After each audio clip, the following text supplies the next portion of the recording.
एक दंपति दिवाली की खरीदारी करने को हड़बड़ी में था। पति ने पत्नी से कहा, जल्दी करो, मेरे पास टाइम नहीं है। इतना कहकर वो रूम से बाहर निकल गया। तभी बाहर लॉन में बैठी मां पर नजर पड़ी। कुछ सोचते हुए वापस रूम में आया। शालू, तुमने मां से भी पूछा कि उनको दिवाली पर क्या चाहिए? शालिनी बोली, नहीं पूछा। अब उनको इस उम्र में क्या चाहिए होगा यार? 2 वक्त की रोटी और 2 जोड़ी कपड़े, इसमें पूछने वाली क्या बात है? वो बात नहीं है शालू, माँ पहली बार दिवाली पर हमारे घर में रुकी हुई है, वरना तो हर बार गांव में ही रहती है, तो औपचारिकता के लिए ही पूछ लेती। अरे इतना ही माँ पर प्यार उमड़ रहा है तो खुद क्यों नहीं पूछ लेते? झल्लाकर चीखी थी शालू और कंधे पर हैंडबैग लटकाते हुए तेजी से बाहर निकल गई। सूरज माँ के पास जाकर बोला, माँ हम लोग दिवाली की खरीदारी के लिए बाजार जा रहे हैं, आपको कुछ चाहिए तो? माँ बीच में ही बोल पड़ी, मुझे कुछ नहीं चाहिए बेटा। सोच लो माँ, अगर कुछ चाहिए तो बता दीजिए। सूरज के बहुत जोर देने पर माँ बोली, ठीक है तुम रुको, मैं लिख कर देती हूं। तुम्हें और बहू को बहुत खरीदारी करनी है, कहीं भूल ना जाओ।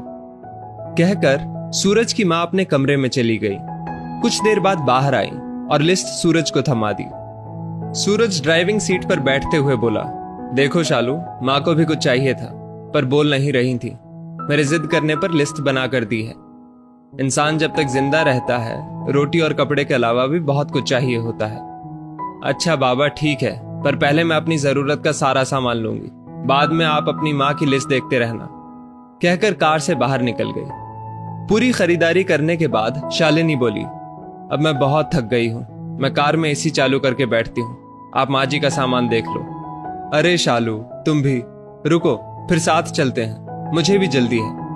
देखता हूं माँ ने इस दिवाली क्या मंगवाया है। कहकर माँ की लिखी पर्ची जेब से निकालता है। बाप रे, इतनी लंबी लिस्ट, पता नहीं क्या क्या मंगवाया होगा। सूरज ने कहा, जरूर अपने गांव वाले छोटे बेटे के परिवार के लिए बहुत सारा सामान मंगवाया होगा। और बनो श्रवण कुमार। कहते हुए शालिनी गुस्से से सूरज की ओर देखने लगी। पर ये क्या?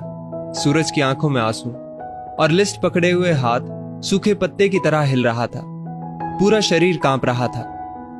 शालिनी बहुत घबरा गई। क्या हुआ? ऐसा क्या मांग लिया है तुम्हारी मां ने? कहकर सूरज के हाथ से पर्ची झपट ली। हैरान थी शालिनी भी। इतनी बड़ी पर्ची में बस चंद शब्द ही लिखे थे।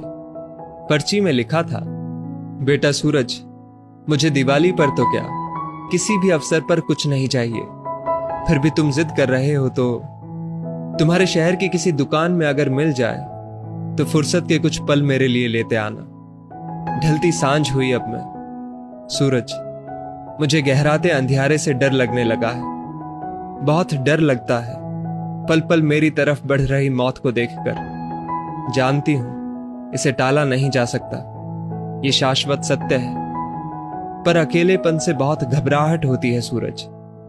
तो जब तक तुम्हारे घर पर हूं, कुछ पल बैठा कर मेरे पास, कुछ देर के लिए ही सही। बांट लिया कर मेरे बुढ़ापे का अकेलापन।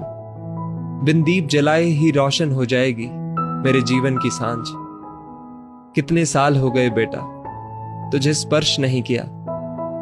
एक बार फिर से आ, मेरी गोद में सिर रख और मैं ममता भरी हथेली से सहलाऊं तेरे सिर को।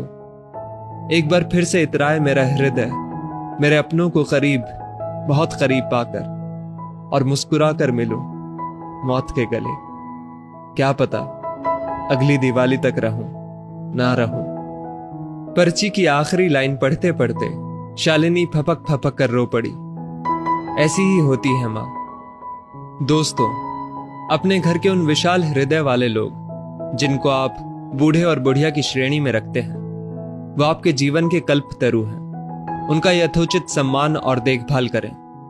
यकीन मानिए, आपके भी बूढ़े होने के दिन नजदीक ही हैं। उसकी तैयारी आज से कर लें। इसमें कोई शक नहीं कि आपके अच्छे बुरे कृत्य देर सवेर आप ही के पास लौट कर आने हैं। यदि इस वीडियो ने आपका दिल छू लिया हो तो इसे लाइक शेयर अवश्य करें और ऐसी ही बेहतरीन वीडियोस के लिए हमारा पेज जरूर फॉलो करें।